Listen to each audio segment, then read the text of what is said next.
Well, thank you, everybody. Welcome back to Cafecito Chat. Today's conversation, we're going to talk about the importance of really taking vacation and PTO, right? That's something that we normally do not necessarily think about as an important aspect of your job. It's something that you really seldomly think about and consider for the most part. You do realize that some companies do indicate that they have unlimited PTO, unlimited vacation. And some companies, when you start off, they give you 10 days or 5 days or whatever, and then you start accruing, accumulating as you work. But sometimes, as you progress in your career, you feel the burden that you can't really leave the office, you can't leave the job because it feels like it's daunting when you come back, or there's things that are left hanging and open, and you don't want to be that person that feels that I'm not pulling my weight, right?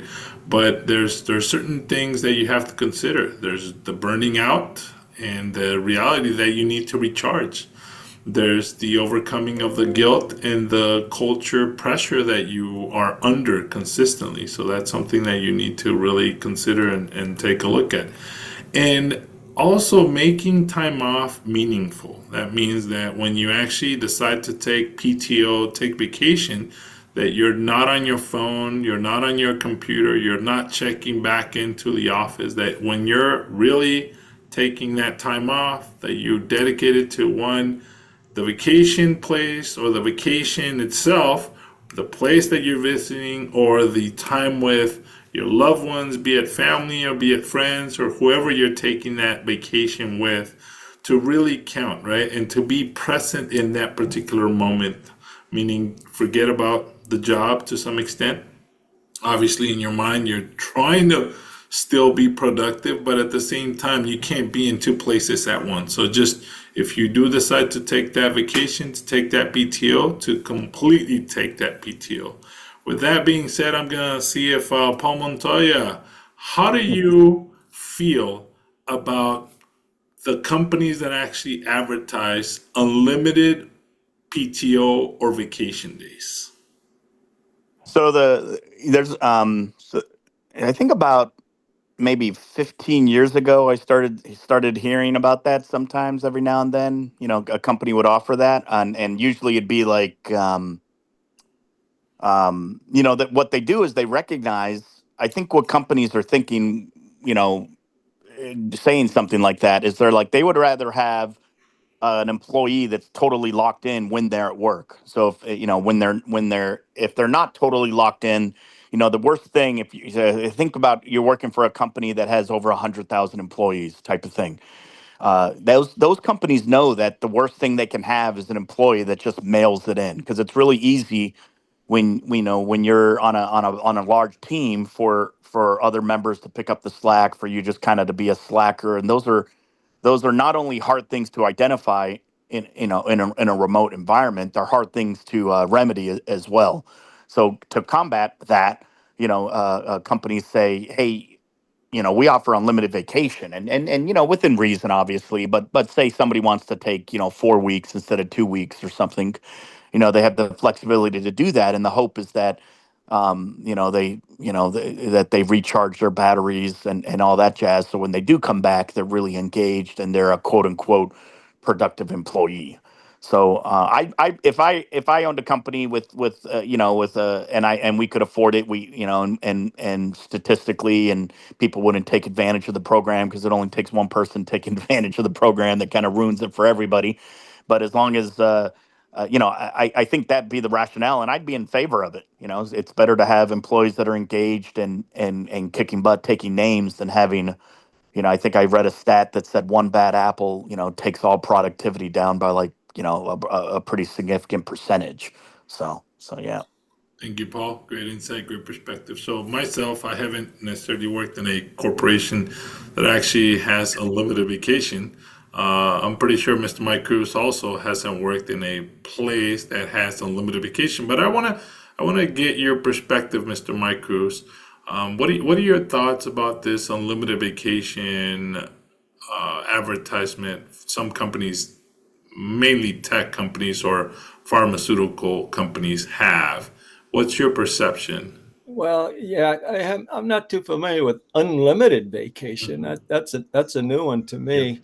Okay. And but let me comment on personal time off. Basically, you have to do two planning scenarios.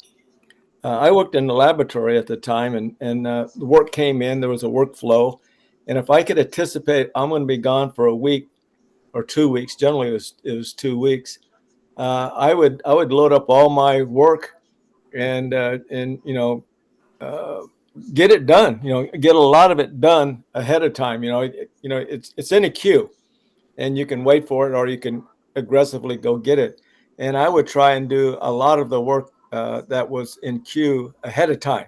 So when I did leave, I still came back to a workload, but it wasn't as bad as it would have seemed. So that's one thing. You plan your work if you can prior to vacation.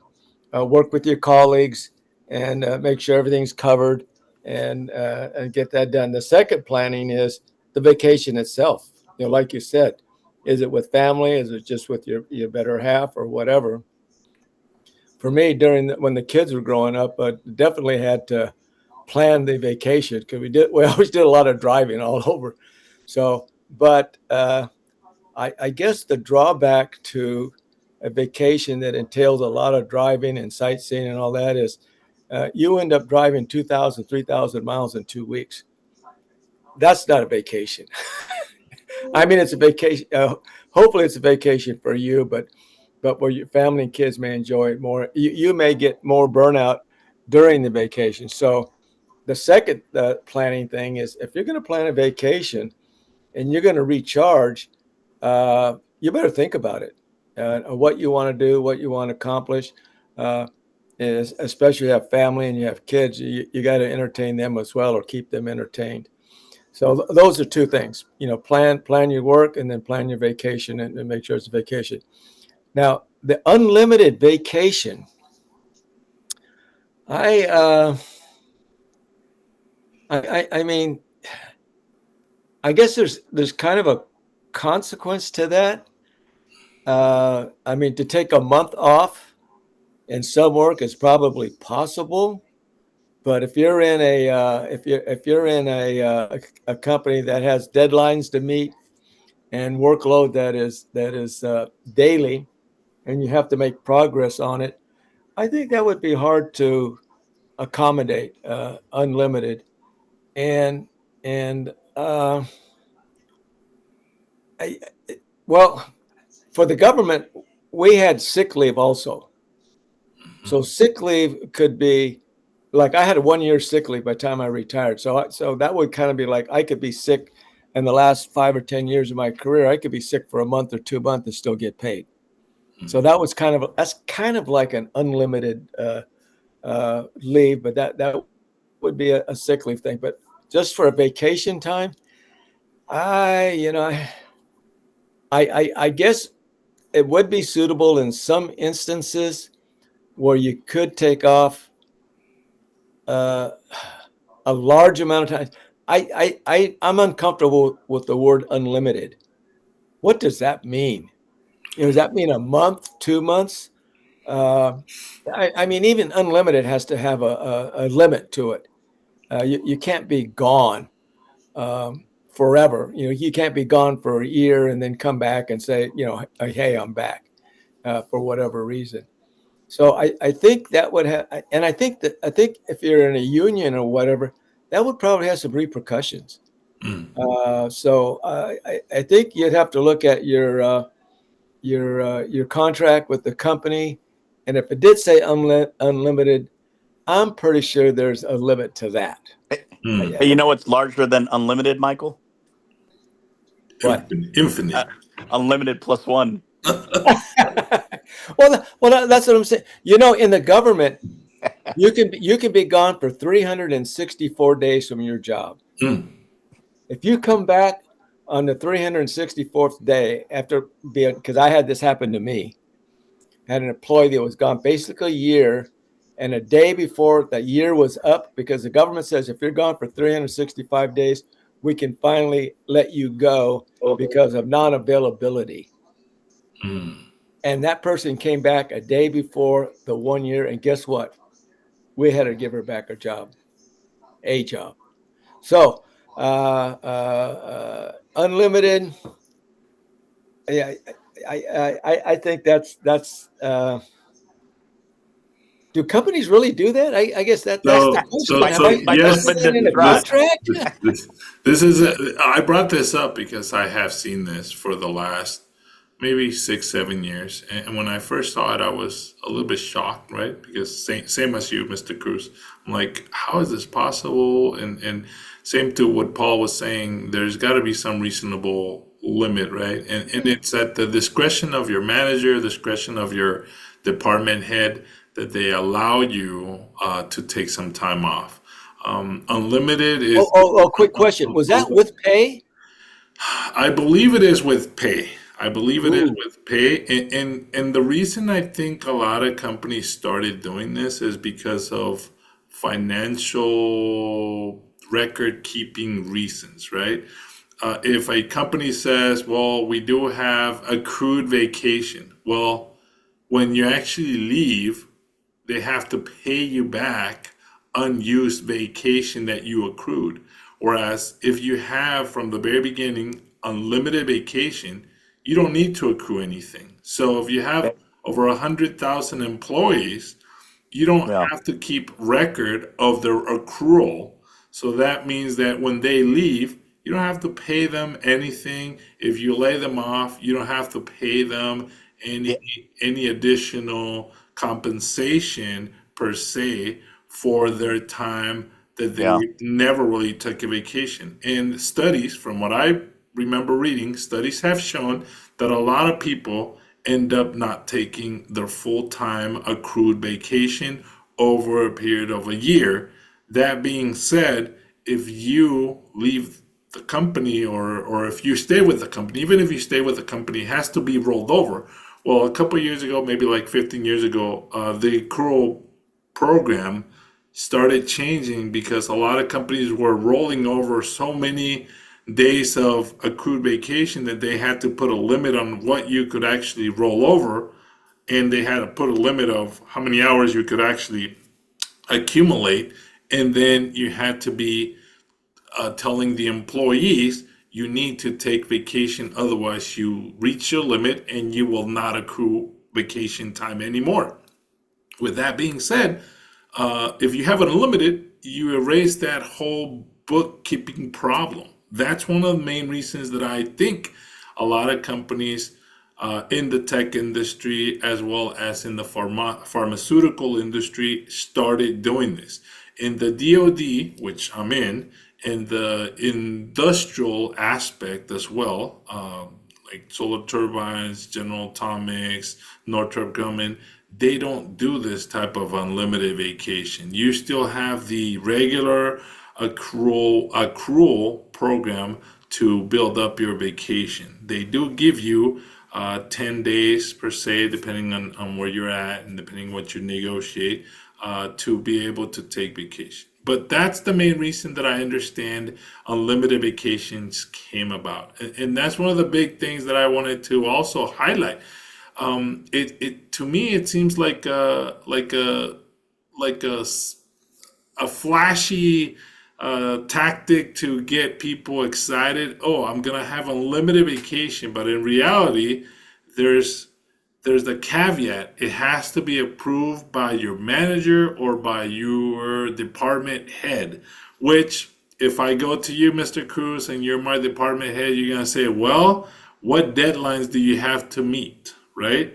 Are you sure that you can take 4 weeks straight of a month to go on this hiatus to Europe or wherever you want to go, and everything's going to be covered? You're here, I'm paying you, the company's paying you. Something needs to happen. If you can't make and meet your commitments, we need to figure out what we need to do. If there's a valid reason, then okay, vacation time, it could be illness time, we could tack it up like that. Because a lot of companies still have vacation time and sick leave. If you have unlimited, you don't need to report either or, and they don't go to a different pool. So in the books, you're not keeping tally of that monetary responsibility as an employer. So I hope that makes sense, and I think that's where this is all stemming from, to be honest with you. Yeah, that's crazy. But I see it. I understand it because when I retired, you can occur 30 days a year, I think, vacation. Well, I didn't use the last 30 plus the 30 before that. So when I retired, I accrued 60 days of paid vacation that I got paid for when I retired. So yeah, I can see that. And if unlimited included sick leave time as well as annual leave time, that bundles everything nicely together. And okay, when you need time off, we'll give it to you as needed. Um, Interesting concept, and it does alleviate additional cost at the end of a retirement because at that point the person has been paid 365 days a year, whether he's at work, sick leave, or on annual leave. That makes sense. Now you can manage that financially. It stabilizes the workforce cost, man-hour cost, which is always a big thing. Yeah. Interesting that it's taken like that, and I guess it would be behooving for the individual to, when he has that as part of his work contract, to see what the criteria is. What is unlimited, and yeah, you will not accrue anything. You don't need to accrue any. That's a big deal. Yeah. That's a big financial deal, planning tool for the company. Right. Very interesting. And if you're a company that sees that as a benefit and a cost saving, and it has to be a cost saving effort to the company, not to the individual, but to the company, then I can see where they would go. Very interesting. Yeah. Accrued leave. You got rid of it. And that can be costly. Yeah. You know I any mean, I had companies? 60 days. I had 60 days on the books, and I got paid, tens of thousands of dollars. Yes, sir. Go ahead, Paul. You know any companies? So obviously familiar with the concept, but I can't think off the top of my head any companies that are actually exploring this these days. Do you actually know any off the top of your head that are still offering this? I think Google still offers it, and Apple still offers it. Ah, so Yeah. so So, big, so those some two big tech big, companies. Yeah. right?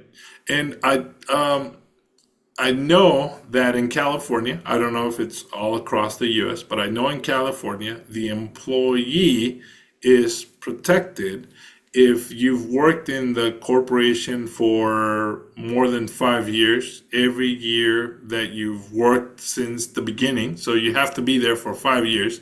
And if you work there for 10 years, if there's a layoff, you get 1 week of severance pay for every year that you worked at the company. So if you work for 10, you get 10 weeks of severance pay as part of your package for being laid off. Yeah. And if you have unlimited vacation, that means that the company wipes his hands, washes their hands from doing a severance package because you don't have, as an employer, you don't have a requirement of accrual for vacation time. So you're not bound by that logistical legality to provide severance pay when you do layoffs, which in the books, it works to your benefit because you don't have to keep that reserve money for your more experienced senior members of Yeah. employees. So that also helps in that regard. So going back to Mr. Mike Cruz, I think that is a cost savings that they built into it or projected it. So just that's what I've seen, right? And there could be other reasons, but those are the predominant ones that I've experienced and I've seen and I've heard of. So I think that's the main reason for the unlimited vacation package. Now, once again, these are our opinions. These are our perspectives. This is the research that we've personally made. If you want legal advice, you can definitely ask your lawyer, external lawyer, and or go to your HR head department and ask for the employee manual guidance book to go ahead and research within your pertinent corporation. So that's the little affidavit statement Yeah, that we. I think the killer statement there is that uh, anytime anybody works for a company for some period of time, there's an expectation there's going to be at least a payoff at the end. I'm going to have some money. I'm going to have something that shows that I was worth something. I worked there, and I get a severance package, or accrued leave package, or whatever. The fact that you leave the company with nothing, Yeah, I think that's something that the individual really has to ascertain, yeah, because that's, I mean, you get 5 or 10 years to a company, and then you say, oh, okay, you're done, and you just empty out your desk and walk away, and that's it. I mean, that's got to be an empty feeling. I yeah, mean, money talks. I mean, I mean, it's nice to say, okay, I'm leaving, and you got a $50,000 or $100,000 severance package. yeah. When you walk out the door, and you just walk out the door, and you turn around and look back, and that's it. That's it. I mean, That's it. That's all she I, wrote. I mean, I had unlimited time off, but the cost is that, yeah, I'm done.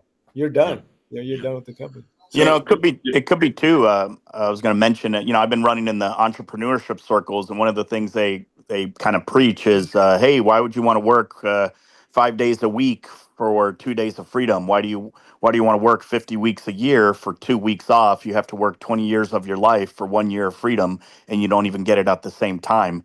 This could be a way. This unlimited vacation thing could be a way that corporate America is combating the entrepreneurship, attractiveness from that perspective. You yeah, know, that could very well be. Yes, yeah, that could very well be. So going back to the topic at hand, we've been talking about PTO and the different unlimited PTO, and why we believe that unlimited PTO started emerging, and the repercussions of it. Recharging versus burning out, right? A lot of people, as I mentioned, studies have shown that do not take their pertinent PTO, and even if they have unlimited or regular conventional vacation days, they seldomly do. But it is essential to recharge. So, Paul, what would you suggest, or how would you suggest people actually decide and execute and take that PTO to avoid burning out? uh, yeah. So, real quick, I just wanted to throw in there. This all assumes that you have vacation and PTO as a W-2 employee. Correct. Um, uh, back, it's been, gosh, I want to say since 2016, I kind of fell into the trap because I was running my own business for a while there, and started my own IT company in 2014. And when you run your own business, you're yeah, you don't have all that. You're not a W-2 employee. You're kind of paying yourself. I needed to make more money. The business wasn't making enough, so I ended up becoming a contractor. And surprise, you only get paid for the hours you work. Mm, And the theme that's happening now, very very interesting theme. The theme that's going on now is because for my whole career, I've always been in professional services for the most part, and what's happening is a lot of companies they can't afford to keep us on their bench if we're not billable to customers. So that because they can't afford us year in year out, what happens is it becomes a line item. So for example, Cisco, Hewlett Packard, IBM, name your favorite vendor. What they do is they say, hey, we can't afford to have a W-2 employee, on the books, but we can afford for company XYZ to find us 10 employees, and we'll just pay them the money that they're going to pay those 10 employees for, say, a 6 month contract. And then at the end of that 6 months, they renew it. So what's happening, what I'm seeing now is that I see these jobs advertised. We need a Cisco guy. I'm like, oh, great. I love Cisco. I apply. And then at the last minute, you realize you're not working for Cisco, you're working for some random partner.com name, but that partner has the 6 month contract from Cisco. And you get white labeled to Cisco. So, from a customer's perspective, they think you're a Cisco employee and you're a W 2 employee with said company. However, you're getting billed out full time as a contractor. So in other words, you can't take vacation because if you take vacation, you're not billing hours. If you're not billing hours, you're not getting paid. So even though I'm a W two employee, which you would assume you'd get, all these benefits, and I do kind of. I get 401k, I get medical. I just don't get paid vacations.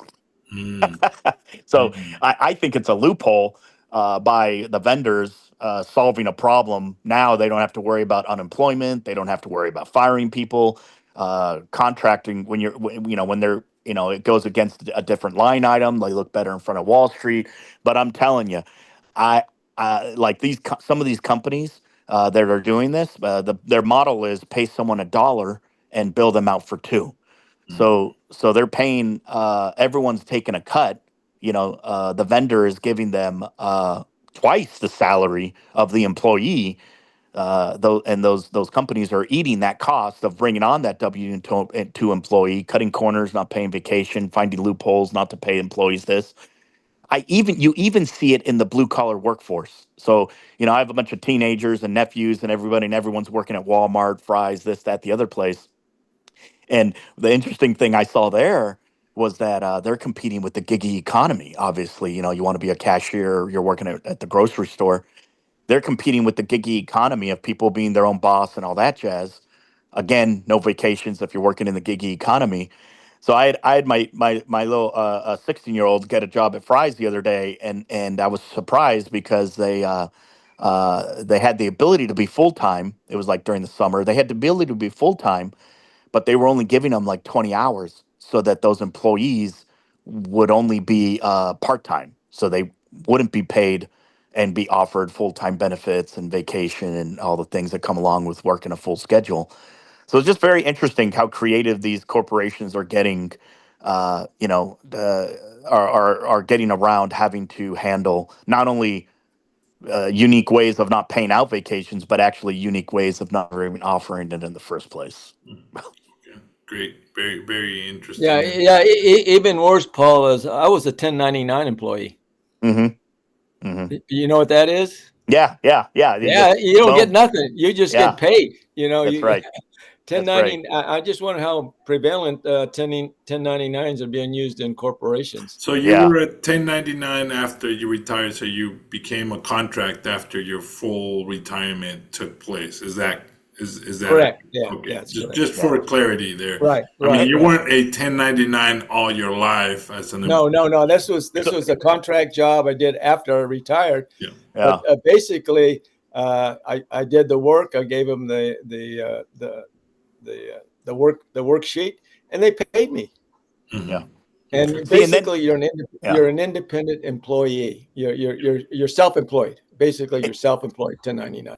And then when you do want to take vacation, because you still have your family and they're, hey, we want a vacation. No, you never, so you take vacation if you're a 1099, and then it really is like not you're burning both ends of the candle at that point. You're spending money, you're taking vacation, and you're not getting paid. Yeah. So it's like so all of a sudden uh when you're looking at when you're weighing the cons and you're applying to two for different jobs, and let's say you have two different offers. Hey, I got an offer to be a W-2 employee that comes with all this benefits. It's $10,000 less or $20,000 less than, say, maybe a 1099 position. Well, you really got to think twice about that, because now I realize there is no value you put on. The value of those vacations is really priceless, because you don't want to burn both ends of the candle. You need that vacation, to recharge and have a good work-life balance. And so you really got to look at the total package and weigh those things accordingly. Otherwise, you might be, you might be putting yourself potentially in a bad situation as a contractor or somebody who doesn't get vacation, because let's just say the family is going to hold that against you. Yeah. Yeah, Awesome. real Yep. quick, Mike. I think when you talk about recharging, I have two scenarios. When I was in the lab working, and it's a young person doing lab work, yeah, it was routine work. It was always there, but it wasn't too stressful. Okay, and so I took my family vacations. We would take off for a couple of weeks and drive around all that. But later on, when I got into management, different scenario. Mm. This is where you need that anti-burnout uh, vacation, something that would relieve the stress, because at that time, running the laboratory and doing other program management responsibilities, the stress was 10 times worse than it was working in a lab doing work on yourself. So that's when I took up cycling. Mm. So me and a friend, for the last 10 years of my career, the kids were already gone, and so my vacation was actually a me vacation. And so me and my friend, we would plan anywhere from a 5 to 2 week bike trip around Arizona, all over Arizona, Paul. I mean, around the Grand Canyon, down to Bisbee. Nice, nice. We did the whole state of Arizona, California, and Nevada. But that was a stress reliever, writing, doing something that you didn't have to think about work at all, and something that you enjoyed, the scenery, the food, whatever. So I think there's two different, for me, there was two different types of vacation or stress relievers. One was early with the family, which the stress wasn't too bad. You could enjoy the vacation a little bit more. The second stress reliever vacation type, and when I was in management, it had to be stress relief. You had to get away from the work. You had to minimize your blood pressure, and get some activity that you can enjoy, and smile while you're doing it, and not worrying about the job. When you're out in the middle of Paul, when you're out in the middle of Bisbee, Arizona, down there someplace riding your bike, there's nothing there. So uh, I think that's, when we talk about vacations and burnout, it's going to be different for different people based upon their work scenarios. And I think if you're in a high deadline scenario, you're not going to get those vacations till the deadline's done. And Mm-hmm. hopefully, management realizes once that's done, they don't put another one on you right away, which is probably the norm. You get done with one, you got to get right back on the next one, and da da da da da da. So you need to work with your management team. Plan your I think a lot of companies allow you to plan your vacation for the following year. I believe that's kind of the scenario, because they want to know when you're going to leave also, so they can structure the workload, et cetera, et cetera. So planning with your company about your vacation, when you're going to take it, think about it a year in advance. Yeah. Yeah. Normally, a lot of companies or a lot of managers ask you to put in about a month in advance for planning purposes, financial, and accounting purposes in that regard. The next question. Thank you, Alex Polo, for joining as well. Overcoming guilt and work culture pressure. So when you actually take and are planning, like I said, the PTO, vacation time, how do you overcome the guilt of actually leaving for your PTO? Can you kind of walk us through if you experienced that when you were still working, if there was a lot of pressure as a salesperson, as an applications engineer, what did you do? How did you overcome that guilt? And how did you manage to actually take valuable PTO for yourself? Alex? Yeah. Uh, so to answer that question, in reality, when you're in sales, it's very hard. Uh, I mean, the company gives you a company phone, Yeah. not for you to have a free phone every month, but because customers will be calling you, and customers, they just call you whenever they need something. So even if you're on vacation, I mean, in my case, I would always take my phone with me just because customers would call me. And yeah, I mean, if it was something difficult, I would probably get someone else involved. But if it was something easy, I could answer. I would always just even if I'm on vacation or on PTO, I would answer it or handle it. Yeah, take my laptop with me and stuff. So when you're in sales, just get ready to not really be on vacation, if Okay. that makes sense. So, Uh, is there any methodology or any kind of scenario where you actually try to overcome that guilt and literally say, I'm gonna put down the phone for an hour, 2 hours? How did you do that? I mean, you, yeah, obviously customers can leave you voicemails and they'll send you an email, and then yeah, for you could cut a day in half and be like, okay, for 4 hours, I'm not gonna touch my phone. I'm not gonna open the laptop, and then 4 hours later, you come back, and if there's anything pending, uh, you can go do it, or if it's not that urgent, if I feel it's not that urgent, I might not have to answer it at that moment. So I make the judgment call at that moment, and but a lot of times, yeah, they are urgent matters, and unfortunately, I cannot say, okay, I'm going to get back to you when I get back. Yeah. I mean, if it's something urgent that I need to take care of, I will, just because, especially when projects are progressing. If you do something like that, you might end up losing the project, Mm. and the customer will go with somebody else. So yeah, that's a big part of you have to factor in many things, I guess, is my answer. And whether I feel guilty or not, it's really not how I feel, but it's more of how the customer's going to feel, Mm. because I mean, customers, they're people, right? And they have feelings, they have a heart. Yeah, right. Yeah. And so yeah, some customers, they want an answer right away. Some customers are like, okay, you can get back to me, whenever you get back. They understand you're on vacation, whatever.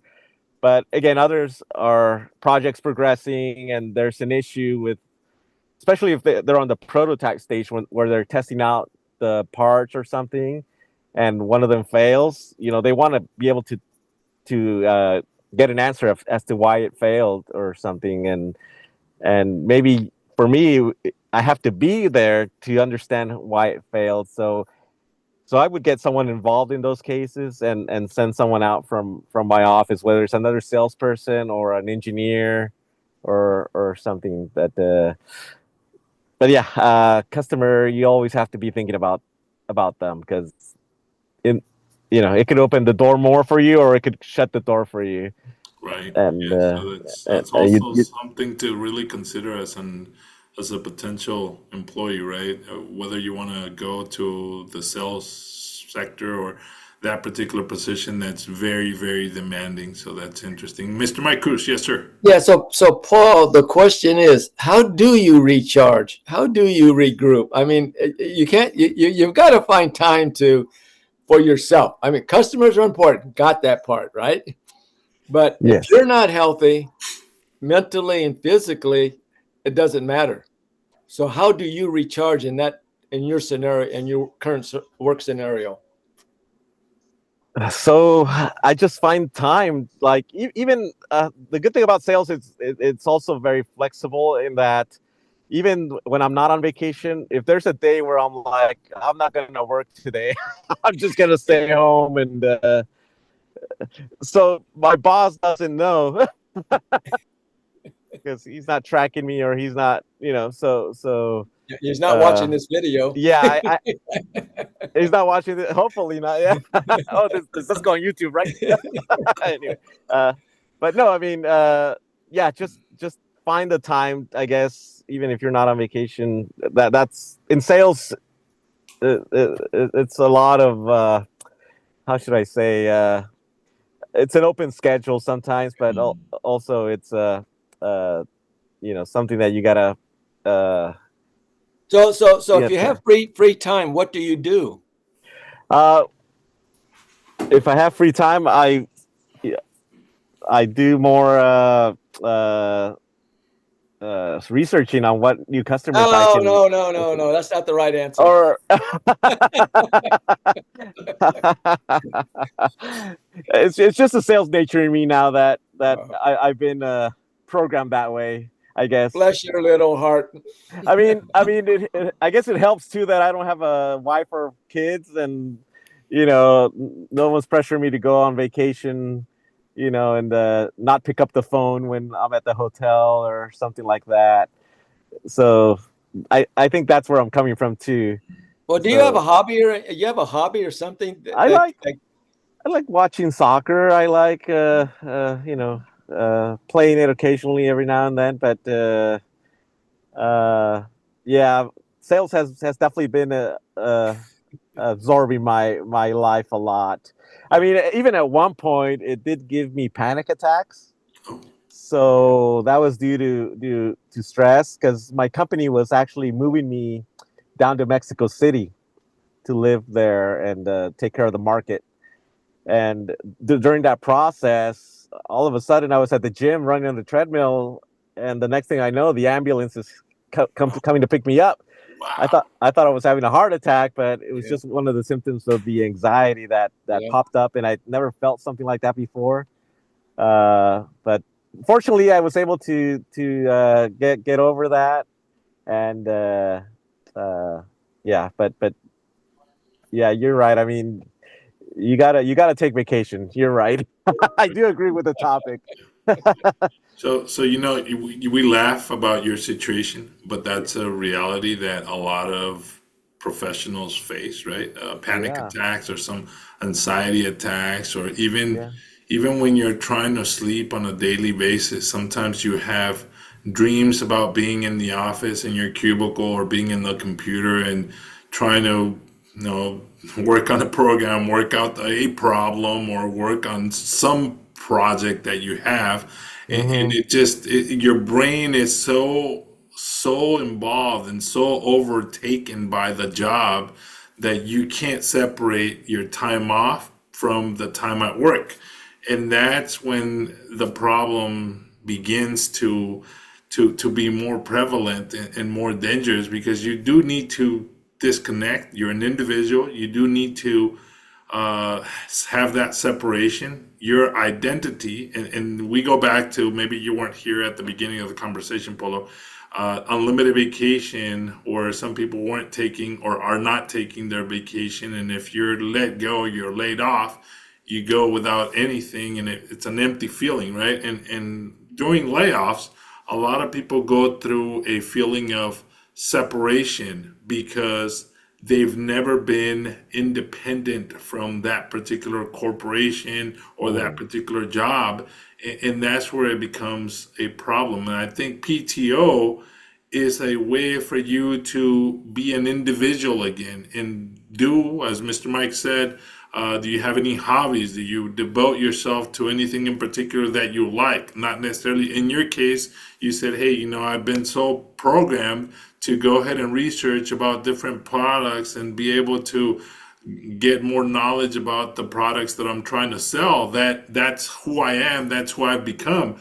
But for those people that actually get laid off, you've never really found your identity otherwise, and it just Mm. becomes a really like a divorce. You're essentially going through a heartbreak, and it's very difficult mentally, physically, and emotionally. So you have to be able to know how to take care of yourself. And I think PTO is very essential for a lot of professionals to be able to take advantage. It's something that the corporations offer, but it's something that you should definitely see as a full-on benefit that you need to really cherish and take fully, right? With that being said, how do you make time off meaningful, right? Going back to Mr. Mike Cruz's comment, if you're taking a road trip, 2,000 miles of driving, some people find that stressful. Some people find it fun, but you do need to take some time to determine what do you really want to do. Some people decide to go on a cruise ship for 3 or 4 days where you just load up and you never leave the boat and you're on the boat. You go to the restaurants, you drink and whatever for a couple of days, and then you get off, and that's a meaningful time off for you. So my question is, Mr. Mike Cruz, how do you make PTO or time off a meaningful experience? You know, I think in the early days that was hard to do because, like Polo, like, hey, if you're having panic attacks because of work, it's too late. You've already passed the need for recharging, and you're burned out. So in the early days, I focused on the family and the kids for my vacation time because I thought that was my duty. And so in my first 15, 20 years of my career with the kids there, um, family vacation time was probably the best. There just wasn't any other time for rest and relaxation. And as I got into management, it got even worse Mm, because now I was traveling a lot, back to the East Coast like every other week, and working with headquarter people and et cetera, et cetera. And so when I had my first panic attack, Polo, I realized, I said, "Uh-oh, something's wrong." And I said, "This ain't right." You're walking down the hall and I got electric shock across my back, and I'm going, "What the heck was that?" mm, And so it was stress. So I had to learn how to say no and kind of slow down my job. And then for my relaxation, it was cycling. I mean, I have to admit that cycling took away a lot of that stress for that week or whatever. And I did come back recharged with stories to tell and pictures to share, et cetera, et cetera. So it's going to be a little bit more difficult, depending on the stage of your work, your family, and friends and whatever, to to have a meaningful time off yeah, because we don't think about it. yeah, It just we know we have some vacation time, but if you plan a year ahead of time and talk to your management team and put it on your agenda and start planning your vacation weeks or months in advance of when you're taking it, it can be more meaningful. But if you're going to do it on the fly, uh, it may hurt more than save you. yeah. That is correct. And from my perspective, making meaningful time for a vacation is trying to find something that you like, right? Trying to find something that is appealing to you. If it's, even going on a road trip, it doesn't have to be a far road trip, but as long as you get out of the routine from your house, yeah, everybody loves their home and their house, but just getting out of the house and driving away from the city, that could be a meaningful time. You get to spend, for example, you get to spend time off and walk in a different neighborhood, get your brain thinking and reactivating and maybe readjusting. And when it sees a different environment, different situation, living, driving pattern, it makes it interesting, right? And it slow down because my wife even has told me, hey, when you sit down to eat, you scarf your food literally because you don't really, I mean, I'm used to eating at my desk, right? So when I'm eating at my desk, I have the computer, I see emails, I do this, and I scarf it down, and I don't really take time to enjoy the food, savor the food. It's food and it's tasty, but at the same time, it's like I'm at work, I'm in the office, and this is what I need to do. So when we're on vacation, I go to a restaurant. I enjoy the time of sitting down, or even, I sent you a couple pictures of the buffets that I went to. So Yeah, I enjoy the food. I enjoy the again time. and again. Yes, and exactly. And we spend about an hour, hour and a half in the place looking at the decorations, seeing the environment, the ambience of the people that are around, and taking in the sounds, taking in the view, taking in the whole experience. So that in itself makes it a meaningful time off, right? And seeing the locals walking by, taking their time in their stroll of whatever it is that they're doing, making sure that you are present in that moment. I think that is a way for you to make a meaningful time off. If you're going on a vacation and it's rush, rush, rush, it could be you. I've heard so many people say, I need a vacation from my vacation. Yeah. So I'm like, okay, well, is that really a vacation? Did you really achieve something? You spent your money, you went there, you have experiences, but are they meaningful experiences at the end of the day? And did you recharge? Did you reconnect, right? That's something that we'll really have to take into account, consideration. And we have to value that, as we indicated early in the conversation. There's limited availability of time for each of us, right? And even we talked about earlier, I don't think it was recorded, but we talked about that the ship convention's going on now over in Philadelphia. And there's limited time for us to enjoy those events, but also there's Halloween, there's activities for us to enjoy here. So maybe taking a convention off and pausing it, putting it on pause, enjoying our time with the family, with our loved ones, with our neighbors, with our friends. That's something that we should also look and consider, and be able to make a meaningful experience for all of us, for each of us in our own way, right? So with that being said, Polo, yes, Well, Mr. Mike Cruz, yes, yeah, you're bringing back some old memories right now. Even when you plan a vacation, things can go amiss. yeah, We planned a vacation to Yosemite and Sequoia, and guess what? The kid had chicken pox the week before. yeah, So when we got there, the other kid got it while we were there. yeah. So we had to cut that short. We were at Knott's Berry Farm or whatever it was. Somebody got the flu, and even when you plan your vacation, Polo's the good thing you don't got any kids, man, because they can turn things around quickly. But the caveat is, as you plan your vacation, when we did a lot of trips to Europe, if you had things that went not the way you see it, take advantage of it and make it your event. Take advantage of that. We with the airlines, we couldn't get out of Portugal for 3 days. American Airlines says, "Oh, you can't get this return because we had our air miles," and they said, "Oh, you can't do this." And so we're thinking, let's say another $500 for airfare, and we versus another 3 days in Lisbon, Portugal, and our hotel is only 125. We'll stay another 3 days. Yes. So we enjoyed Lisbon for an extra. So take advantage of whatever situation that you plan. If it doesn't go right, stay an extra day, enjoy that cafe, enjoy a museum or whatever. Take advantage of wherever you're at. But yeah, that was a reminder. Things can go wrong on planned vacations that you didn't anticipate. Exactly. Yes, sir. So going back over to Polo, any final thoughts in the conversation, Polo? Yeah, I mean, I do agree with the value of taking the vacation and try to enjoy it.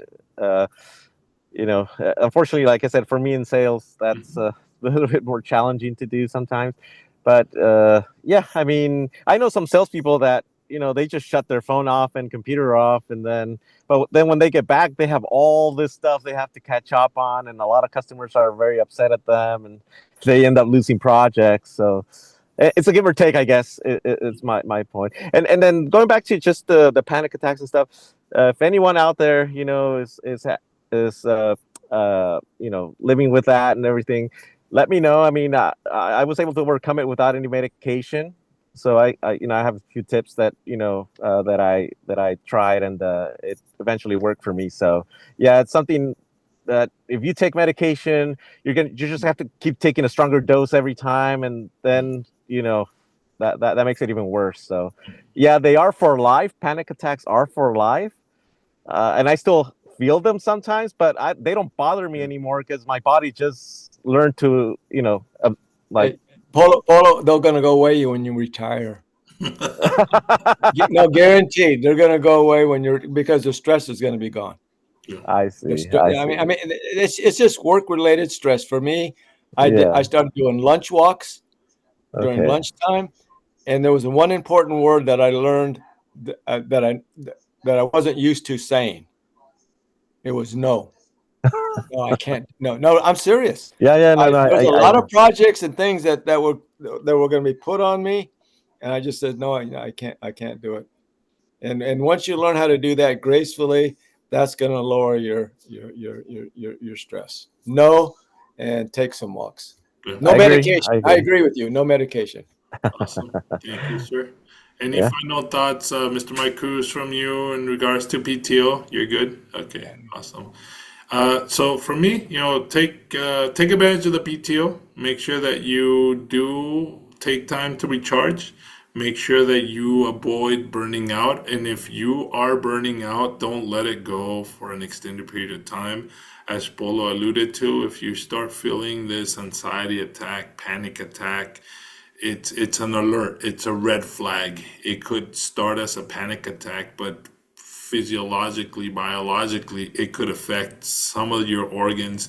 Emotionally, you could be scarred as well, right? So don't let it go for a very extended period of time. Overcoming guilt and work culture pressure is difficult, as some of us alluded to. Polo alluded to it the most, because he works in a sales job. So you have to pick your battles. You have to give and take, and you have to be conscientious of it, right? You have to prioritize what is valuable to you. Making time off meaningful is up to you. Whatever you like to do. If you like to go watch soccer games, maybe take the day off and do a day at the park or at the ball game or whatever it is, right? Or at the stadium. Do tailgating if that's something that you enjoy. If it's bike riding, like Mr. Mike alluded to, pick a route that you have dreamt of and go ahead and do it, and take the time to really be present. Don't really be thinking about work. Don't be checking in on work. Take the time to be you, and take the time to actually enjoy that moment with yourself, with the loved ones, with the environment, with nature, with the road itself, with the whole experience. If something doesn't go according to plan, be flexible, right? You have time. There's 24 hours in the day. If you're taking PTO, time off, vacation, you're not on a schedule per se. You can definitely accommodate, shift, modify to your leisure, to your advantage, and enjoy yourself, and take those unexpected opportunities that possibly show up, right? If you want to, if you had planned to go on a hike, and all of a sudden there's a friend that you hadn't seen that calls and says, hey, do you want to go and have a coffee? Maybe postpone that hike and take that coffee break and talk to that individual and enjoy that time. So with that, PTO is important. Make sure that you enjoy it. Make sure that you take advantage of it. And I hope that you enjoyed this Cafecito Chats. Thank you so much. See you next time. Hasta luego. Bye-bye. All right. Bye-bye. See you, Polo. Claro. Thank you. See you, everyone. Bye bye.